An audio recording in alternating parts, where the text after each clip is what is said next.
Bom dia, amada igreja, a graça e a paz do nosso Senhor Jesus Cristo, amém? É uma alegria e sempre um privilégio estar compartilhando a palavra do Senhor com os irmãos. Hoje eu gostaria de considerar com os queridos uma passagem muito bela da Escritura Sagrada que se encontra no Evangelho de Mateus, capítulo 11, versículos 25 a 30. Então abra sua palavra, por favor, em Mateus capítulo 11, 25 a 30.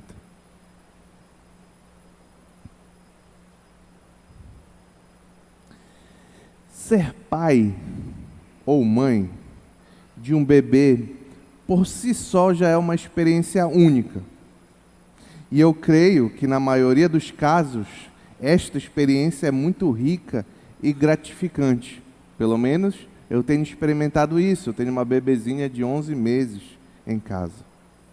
Em acréscimo a essa rica experiência, eu tenho também experimentado como pai a oportunidade de observar de camarote o desabrochar, o nascer da natureza humana.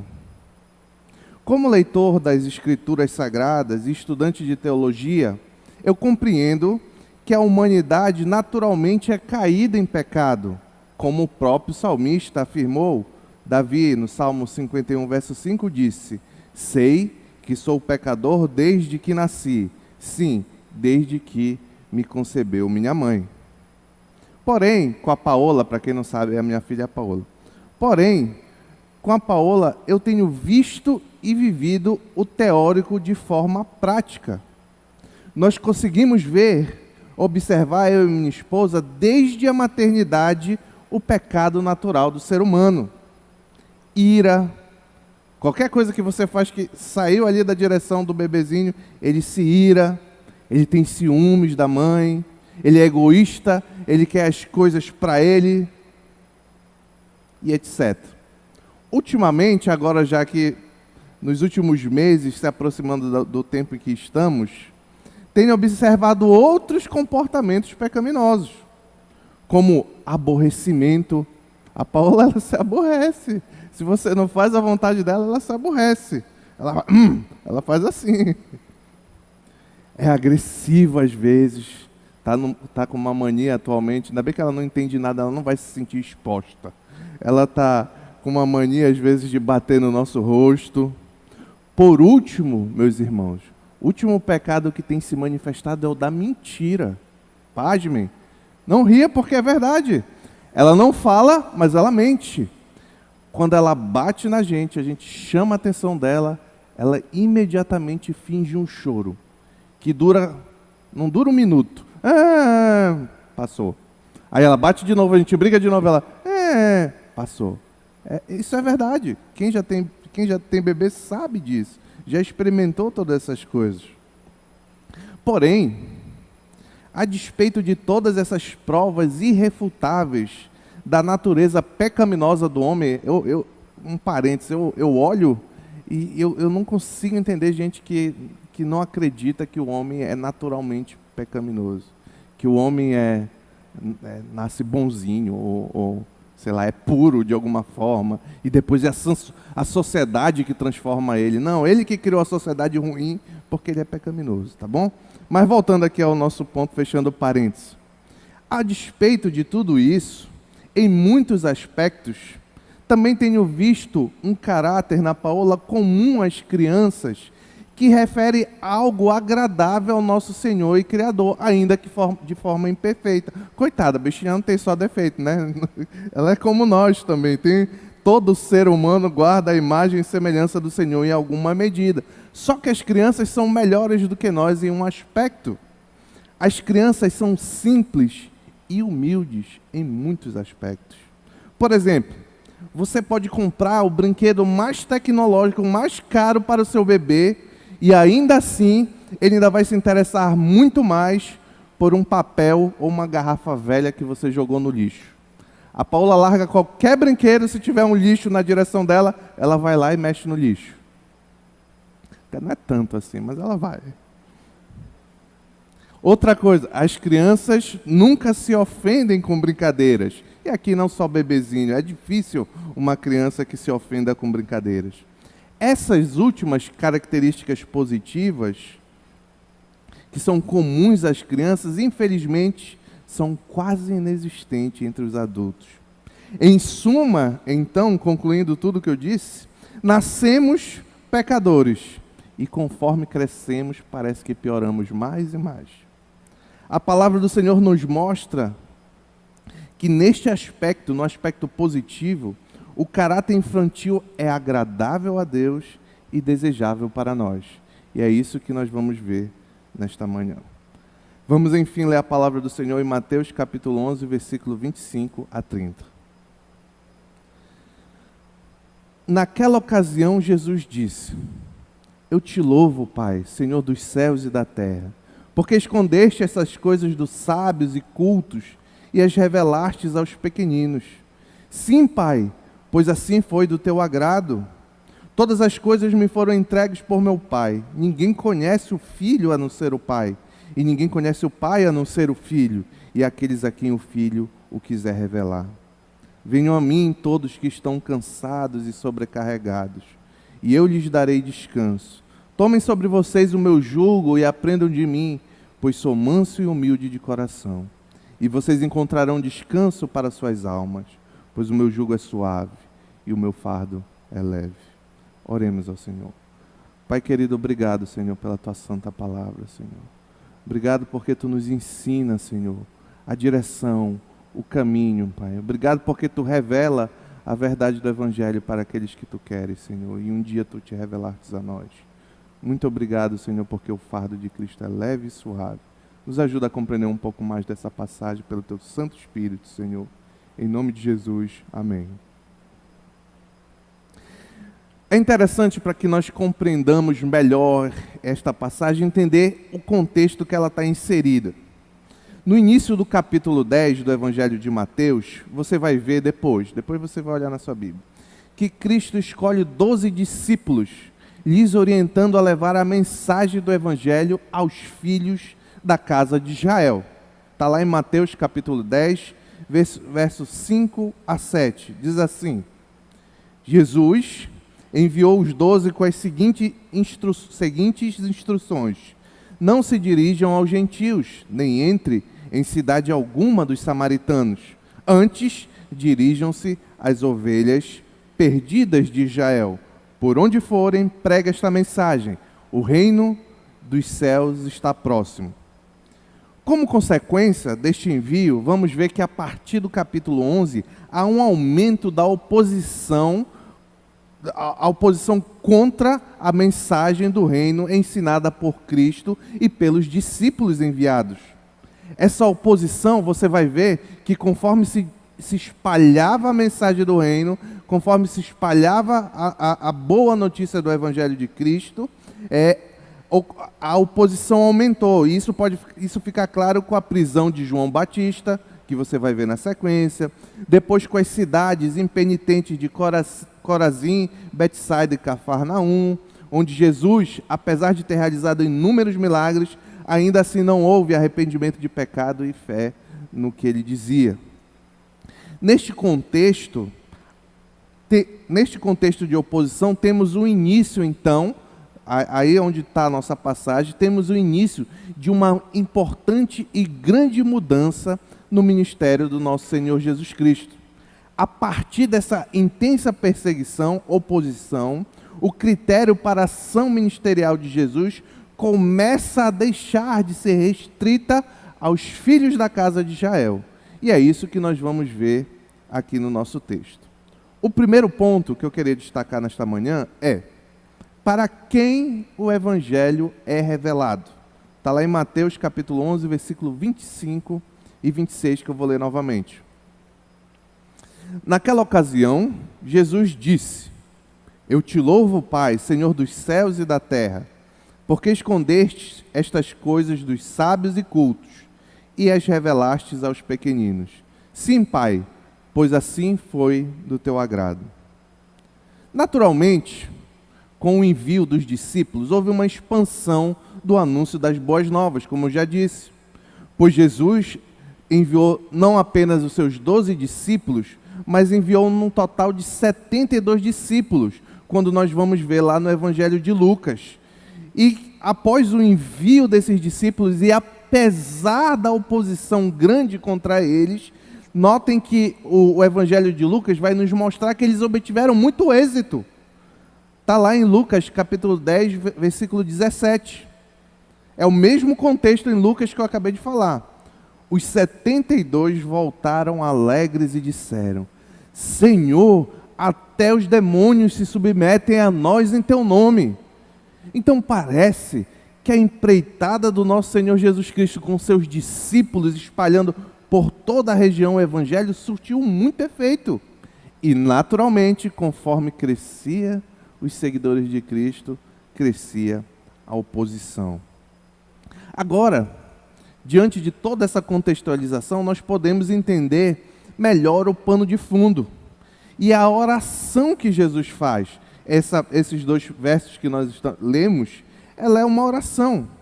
E nós podemos entender a razão pela qual, então, o nosso Senhor Jesus Cristo está grato a Deus, Pai.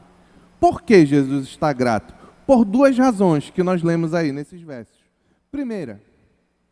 A primeira razão é porque Deus escondeu essas coisas, e aqui referindo à verdade do reino dos céus, Deus escondeu essas coisas dos sábios e cultos. Então Jesus agradece por isso. Quem são esses sábios e cultos? Aqui, Cristo se refere aos mestres e sábios do judaísmo, que naquele momento era quem exercia a forte oposição, a maior oposição ao Evangelho de Cristo, era os judeus, os fariseus, os saduceus, os mestres da lei e do templo. Então Jesus agradece ao Pai porque o Pai ocultou desses homens orgulhosos o Evangelho do reino que Jesus anunciava. Mas existe uma outra razão pela qual Jesus agradece aqui nesse texto. É porque Deus revelou esta mesma verdade que ocultou dos poderosos, Ele revelou aos pequeninos. A palavra pequeninos aí nesse texto é uma tradução da palavra criança ou infanto. Mas Jesus não está se referindo que o Evangelho era crido e anunciado somente por crianças e que por isso ele estava grato. Não, aqui Jesus está falando do estado de humildade. Ele está falando daqueles pequeninos porque eles são humildes em ouvir o que estava sendo dito, à semelhança de crianças. Note que não resta dúvida, só por esse texto aqui, não resta dúvida que a salvação é uma obra exclusiva de Deus. É Ele quem oculta a uns e revela a outros.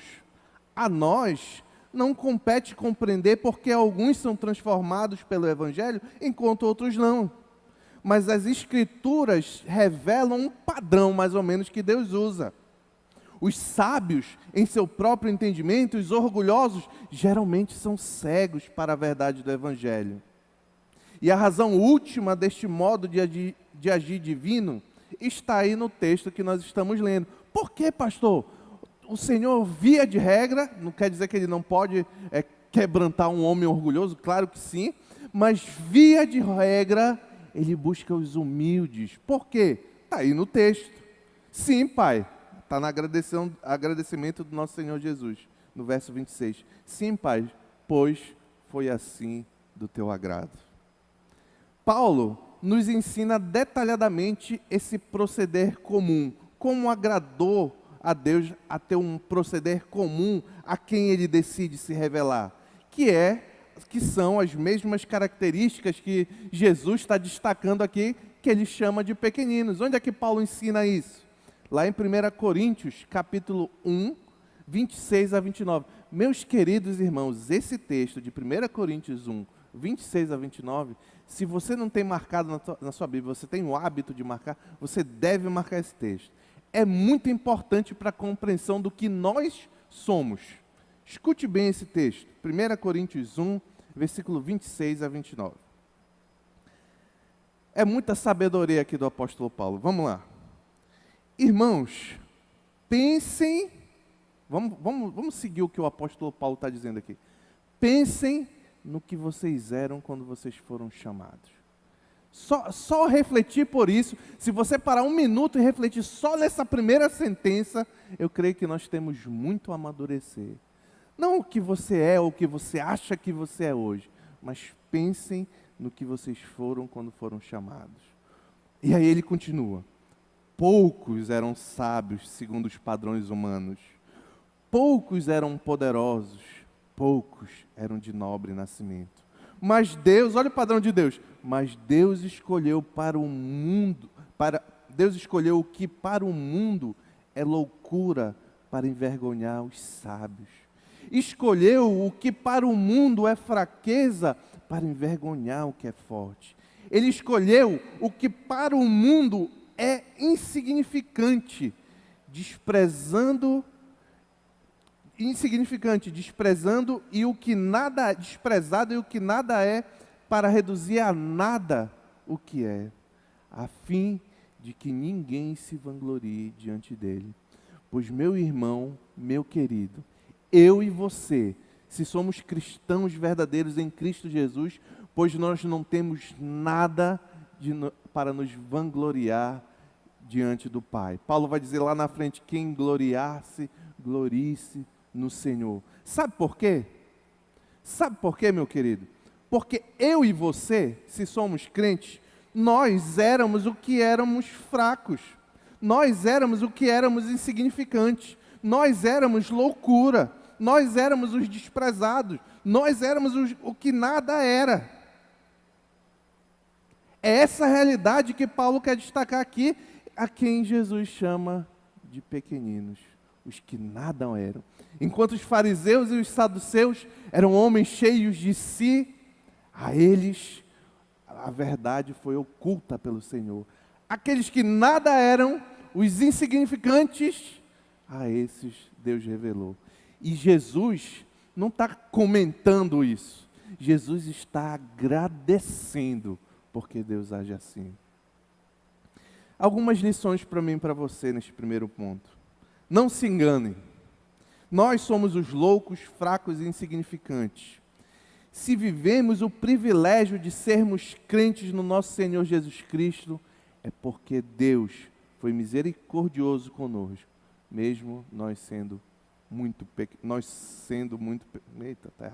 mesmo que nós sejamos pequeninos. Duas inclinações lógicas devem surgir aqui.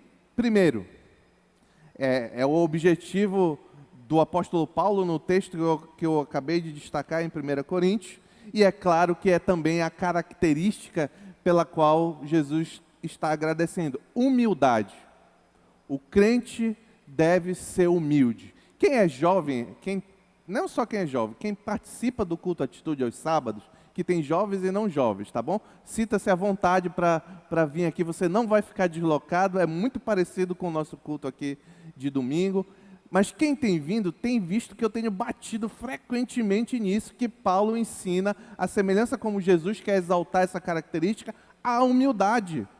Isso é muito importante, porque sem humildade, se você é um homem ou uma mulher orgulhoso ou orgulhosa, você não compreendeu o Evangelho ainda. Pode ser que esse mistério esteja ainda oculto para você.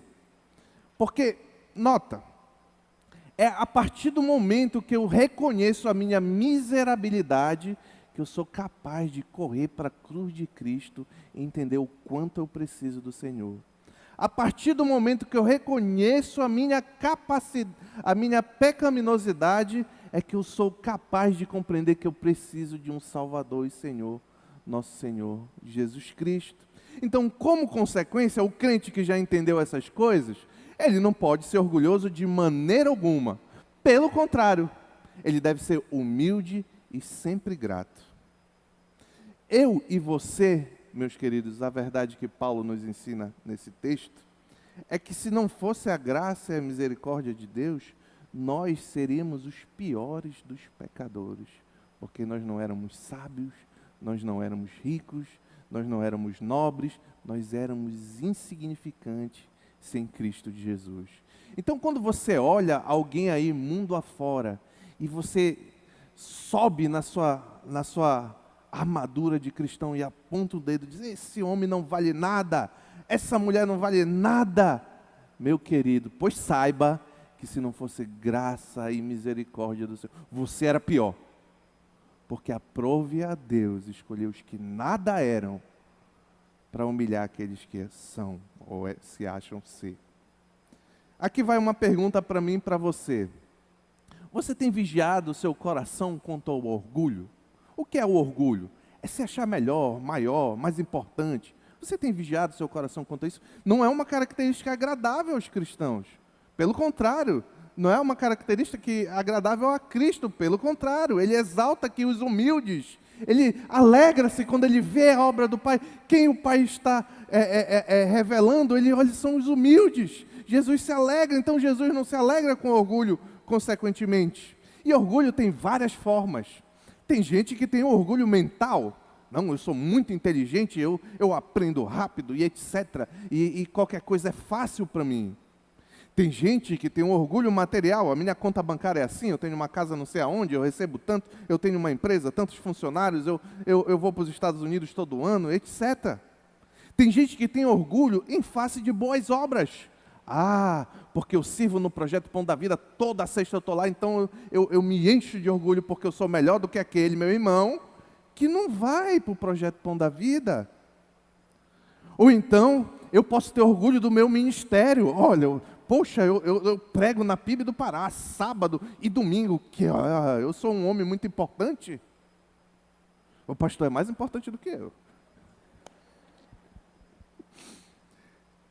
Meus queridos, esse não deve ser jamais o proceder do cristão. Paulo vai dizer lá em Coríntios, o que você tem que você não tenha recebido do Senhor?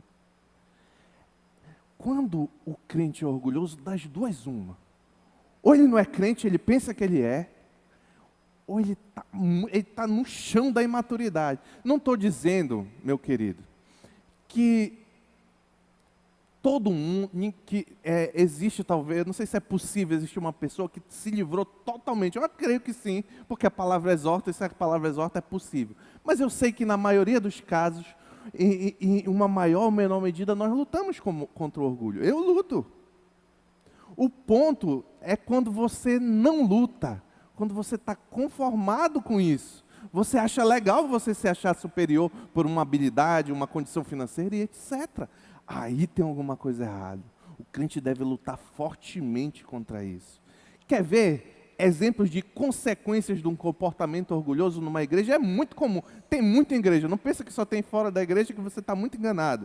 Contendas, murmúrios, insatisfação. Tem gente que está todo o tempo insatisfeita. Todo o tempo se queixando. Nada presta. Está muito frio.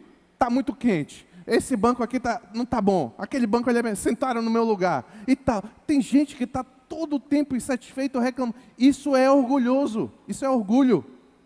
Se você considera os outros sempre mais importantes do que você, como Paulo exorta em Filipenses, então você não vai reclamar das coisas. Porque os outros são mais importantes.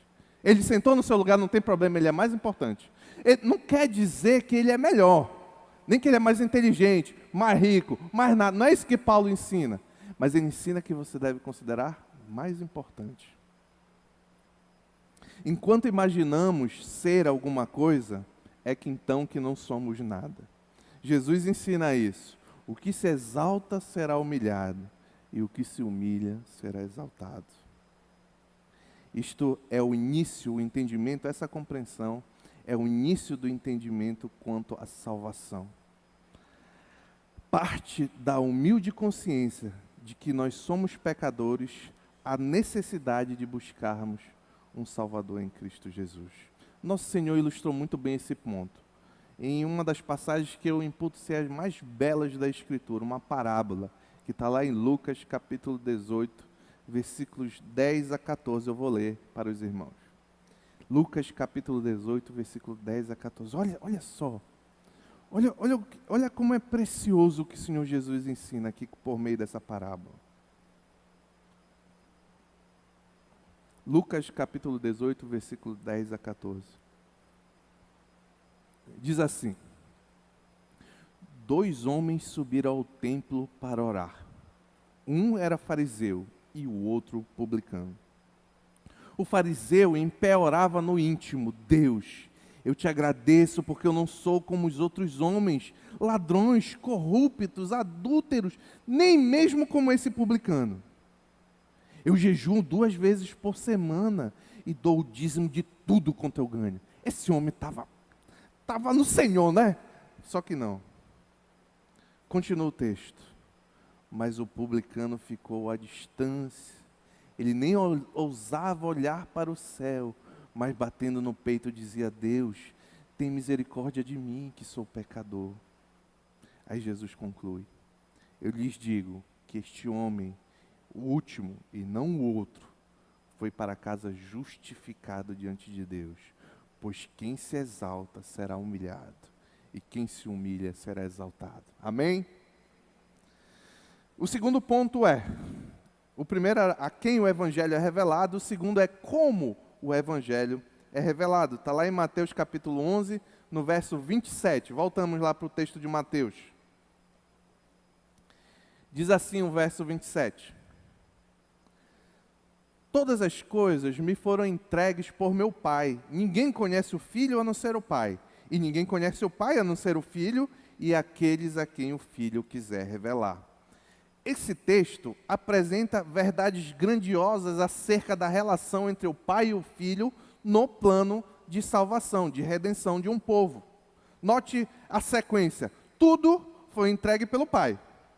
Ninguém conhece o Filho, somente o Pai. E ninguém conhece o Pai, somente o Filho. Mas o que importa é que é a última frase para nós. E aqueles a quem o Filho o quiser revelar. Aqui há uma grande razão para nos aproximarmos de Deus como pequeninos. Primeiro, é a grandiosidade e a complexidade da relação do Pai e do Filho na Santíssima Trindade, que para a mente humana é incompreensível em perfeição. Ninguém compreende a imperfeição porque o infinito não cabe no finito da mente humana, o Deus Trino. Mas o fato de nós não compreendermos é que deve nos levar cada vez mais e mais a sermos humildes, porque é tão grandioso que eu não sou capaz de compreender em sua totalidade. Logo, esta verdade dessa relação entre o Pai e o Filho ali no Deus eterno e trino, traz humildade ao coração de homem. Porque nós só podemos conhecer a verdade do Evangelho, encontrar a redação desse Deus maravilhoso, extraordinário, por meio do Filho. Lembrem uma coisa aqui do contexto que é importante. Os fariseus, os saduceus, alegavam possuir um relacionamento íntimo e próximo do Pai, pois eles eram filhos de Abraão, certo? E como filhos de Abraão, eles diziam que conheciam o Pai. Era uma nação santa. Porém, nosso Senhor Jesus diz que sem o Filho, sem Ele o revelar, é impossível conhecer o Pai. Isso é muito claro para mim e para você que somos cristãos. Como diz lá em 1 Timóteo capítulo 2, verso 5. Pois há um só Deus e um só mediador entre Deus e os homens, o homem Cristo Jesus. Atos dos Apóstolos, capítulo 4, versículo 12. Não há salvação em nenhum outro, pois debaixo do céu não há nenhum outro nome dado aos homens pelo qual devamos ser salvos. O caminho para encontrar a salvação da reconciliação com o Pai passa exclusivamente por meio do nosso Senhor Jesus Cristo. É isso que Jesus está agradecendo. Ele está agradecendo porque aqueles que se acham que têm comunhão com o Pai, na verdade o Filho, Jesus, é que tem revelado comunhão aos pequeninos. Meu querido e minha querida, diante desta verdade, as consequências são bem parecidas, mas eu vou alargar um pouco. A nossa atitude deve ser, então, exatamente oposta daquelas cidades impenitentes e dos mestres sábios orgulhosos daquela época. Devemos sempre nos aproximar do nosso Senhor Jesus Cristo com a cabeça baixa e mãos levantadas. a gente vive tempos estranhos, né? Eu não sei se começou agora ou sempre foi estranho assim. Mas é incrível como existem algumas igrejas, alguns influencers digitais aí, que se referem a Jesus como se fosse um parça, um amigão. Que tolice! Jesus é Deus, Senhor entronizado nos céus.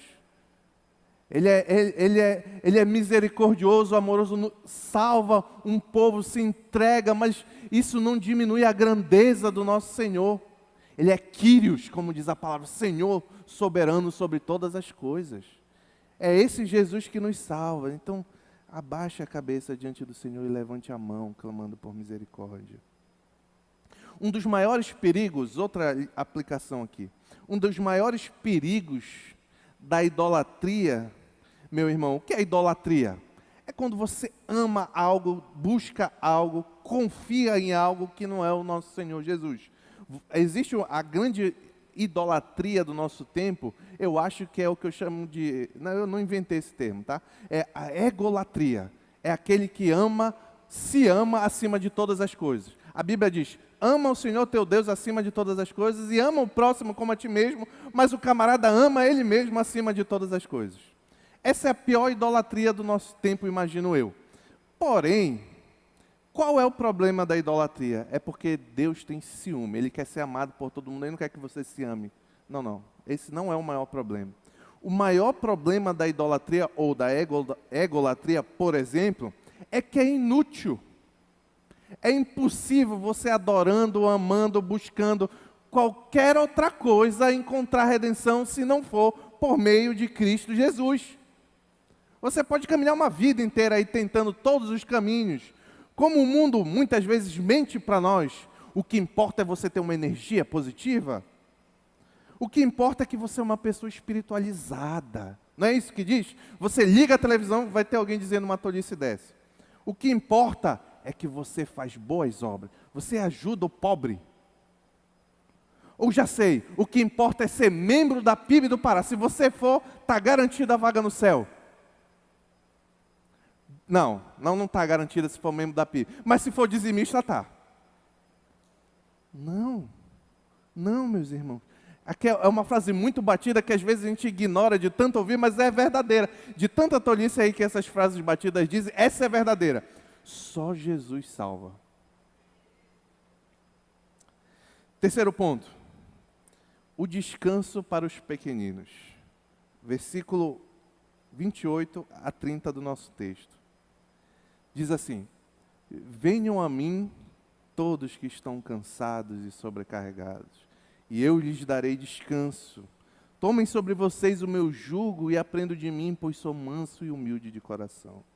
E vocês encontrarão descanso para suas almas, pois o meu jugo é suave e o meu fardo é leve. Que maravilha.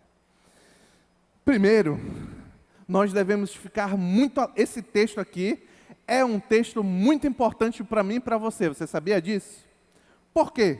Porque ele revela a ampliação do Evangelho do nosso Senhor Jesus Cristo. Onde está isso, pastor? Note, lá no contexto, eu disse que Jesus, quando enviou os discípulos, ele disse, dirijam-se às ovelhas perdidas de Israel, os judeus.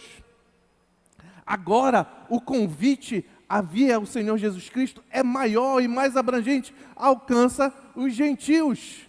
Qual é o convite? Venham a mim todos. A oposição dos judeus, a oposição das cidades, a oposição a João Batista, mostra agora uma verdade muito valiosa para mim e para você. O evangelho que agora era para esse povo que tanto se opôs, agora ele é para os que estão cansados e sobrecarregados, todos. Assim como os pequeninos que Jesus mencionou anteriormente, cansados e sobrecarregados expressam a mesma ideia. É oposição direta aos sábios e poderosos daquela época. Eram os humildes, os que nada eram, os insignificantes, os cansados, os sobrecarregados. As seitas judaicas, especialmente o farisaísmo, colocavam uma carga muito pesada sobre quem queria seguir o judaísmo. Se qualquer homem quisesse ter esperança de ter comunhão com Deus, era exigido rituais, sacrifícios, várias regras de procedimentos alimentares, de higiene. Essa comunhão do judeu com Deus estava diretamente relacionada ao cumprimento perfeito da lei, a Torá, que corresponde ao Pentateuco, além de diversas regras oriundas de tradições, costumes e etc. No meio de toda essa carga, o homem era escravo de tudo isso e era impossível para ele cumprir tudo. Logo, ele andava carregando o peso do mundo nas costas, se ele quisesse ser reconciliado com o Senhor, e era impossível. Era impossível. Aqueles homens, os homens pequeninos e cansados e sobrecarregados daquela época, eles olhavam os fariseus e diziam assim: eu não consigo. Já era para mim. A estes homens, por favor, homens e mulheres, tá bom? A estes homens, Jesus diz: venham a mim. A verdade é que até aqueles mestres eram incapazes de carregar o peso que eles queriam colocar sobre os ombros dos outros. Na contramão, Jesus era um mestre muito diferente. Ele diz: tomem sobre vocês o meu jugo e aprendam de mim, pois sou manso e humilde de coração, e vocês encontrarão descanso para suas almas. Cristo chama e se apresenta como manso e humilde de coração, com jugo suave, fardo leve. No Novo Testamento é muito comum o uso de figuras de linguagens agrícolas, já que era a vida comum do povo. O jugo nada mais é do que a peça de madeira que se encaixa sobre os animais, de forma que eles possam puxar a carroça, o arado. E o fardo é o objeto ou o conjunto de objetos volumosos e pesados que eram colocados no que o animal puxava. Assim que Jesus está ilustrando, é difícil, o jugo é pesado, o fardo desses homens é pesado, mas o meu é suave e leve. Porém, ao contrário dos esforços exigidos dos animais, a reconciliação com Deus agora é oferecida pelo Cristo, e a salvação é pela graça, pela misericórdia. Você não tem que dar nada. Note um detalhe muito importante: o crente, ele cumpre a lei porque ele deseja no coração, porque ele ama a Deus e quer. É diferente do judaísmo. No judaísmo, naquela época, pervertido pelo orgulho dos mestres, ali era ou você faz ou você vai levar o farelo. Aqui é diferente. Jesus nos salva por muita graça, então nós amamos o nosso Salvador. Eu dou sempre um exemplo quando eu estou aconselhando, que é mais ou menos assim, é tosco, mas vai fazer você entender.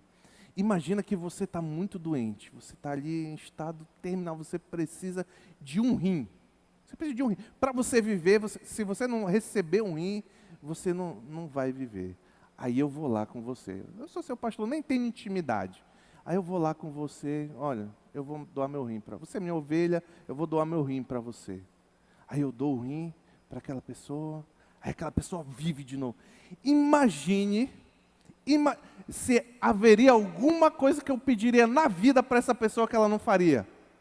Só se ela não pudesse. Pois um rim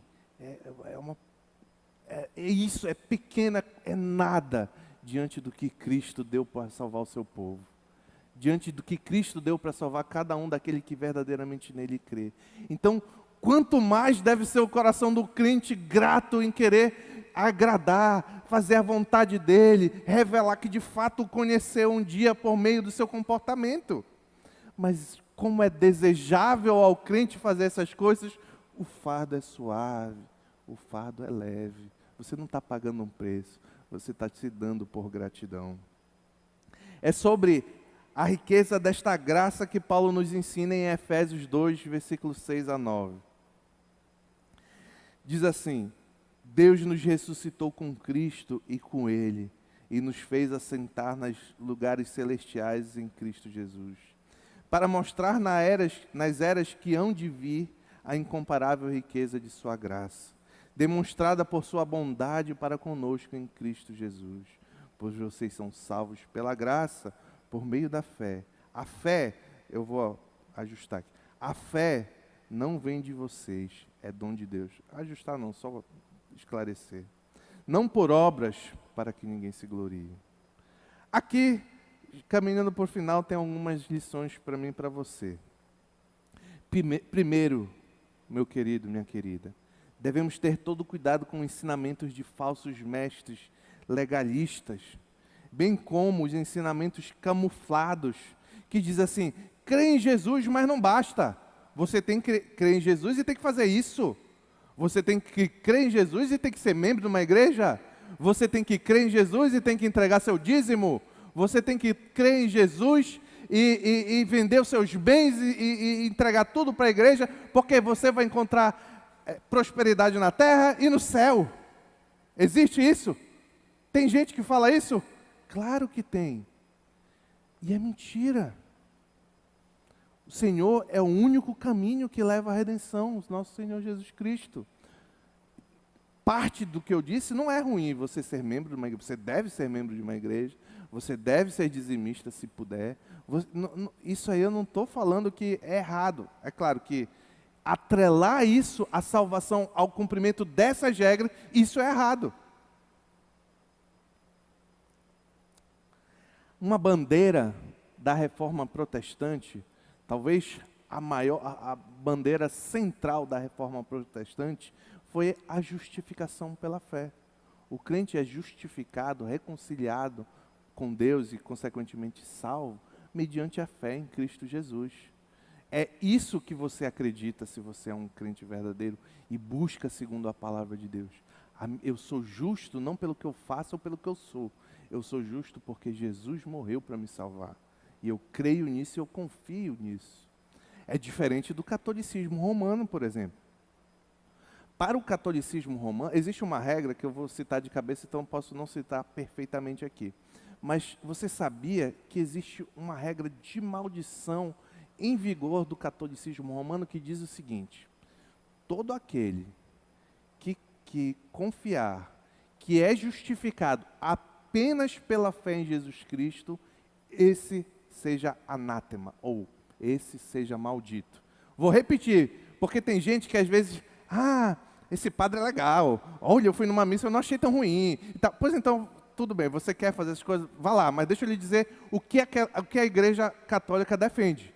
Que todo aquele que crê que a justificação, a salvação vem somente pela fé em Cristo Jesus, esse é maldito. Está em vigor até hoje. Então preste atenção. Às vezes a gente tinha uma expressão que eu não vou lembrar, eu não vou lembrar, mas às vezes a gente engole um monte de coisa, mas esquece do principal. O que nos separa é muito maior do que o que nos une. Boas obras não são a causa, mas a consequência de termos verdadeira fé em Cristo Jesus. Até porque boas obras sem Cristo Jesus são trapos de imundícia, como diz a palavra.